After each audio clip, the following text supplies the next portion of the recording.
এই যে পলাতক স্বৈরাচার, এই স্বৈরাচারের সরকারের সময় একজন সাবেক রাষ্ট্রপতি বিমানবন্দর দিয়ে চলে গিয়েছে দেশ ছেড়ে।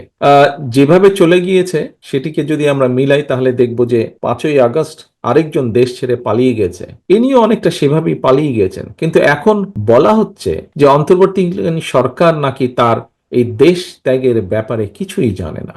ঘটনাটি গতকাল, এবং গতকাল থেকে আজকে পর্যন্ত যতজন মানুষের সাথে আমার কথা হয়েছে প্রত্যেকের মনে প্রশ্ন উঠেছে, প্রত্যেকে প্রশ্ন করছে তাহলে অন্তর্বর্তীকালীন সরকার জানেটা কি।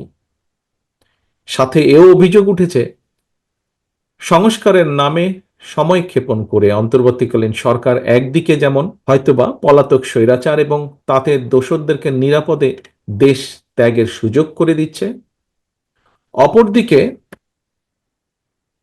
অত্যন্ত সুকৌশলে নানা ইস্যু সৃষ্টি করে স্বৈরাচার বা ফ্যাসিবাদে বিরোধী যে রাজনৈতিক দলগুলো আমরা যারা মাঠে ছিলাম সেই দলগুলোর ঐক্যের মধ্যে ফাটল ধরানোর একটা ক্ষেত্র হয়তো তৈরি করতে চাইছে। পলাতক স্বৈরাচারদের সহযোগীদেরও পুনর্বাসনের ক্ষেত্র হয়তো তৈরি করতে চাইছে। প্রিয় উপস্থিতিবৃন্দ, এই বিষয়গুলো ঘুরে ফিরে মানুষের মনে প্রশ্ন তৈরি করছে।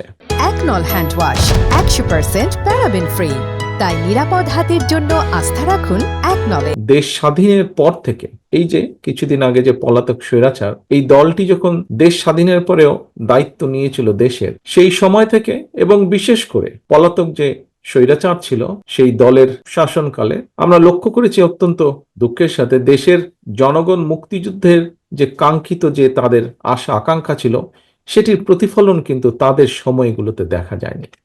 বরং আমরা দেখেছি তারা নিজেদের অবৈধ ক্ষমতাকে দীর্ঘায়িত করতে বিভিন্ন সময় এই পলাতক স্বৈরাচার এবং তাদের দোসররা সংবিধান নামে দেশের সংবিধানকে প্রায় নিজেদের দলীয় সংবিধানে পরিণত করেছিল। সংবিধানে সময় উপযোগী সংস্কারের কোনোই বিকল্প নেই, ফলে সংবিধান সংস্কারের ব্যাপারে অন্তর্বর্তীকালীন সরকারের কাছেও বিএনপি তার সুস্পষ্ট প্রস্তাবনা তুলে ধরেছে। এবার আমি একটু ভিন্ন কথায় আবার আসি।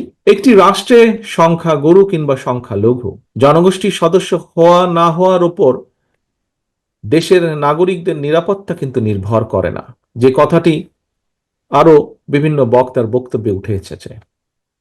আমরা যদি পেছনের দিকে দেখি দেখব পলাতক স্বৈরাচারের সময়ও কিন্তু বর্বর যে বন্দিশালা, আয়নাঘর, অন্ধকার প্রকোষ্ঠ, বছরের পর বছর সেখানে বিনা বিচারে বন্দী মানুষরাই কিন্তু এর সবচেয়ে বড় উদাহরণ। দেশে গণতন্ত্র এবং আইনের শাসন না থাকলে কথিত সংখ্যাগরু কিংবা সংখ্যালঘু অর্থাৎ আপনি কিংবা আমরা কেউই কিন্তু নিরাপদ নই।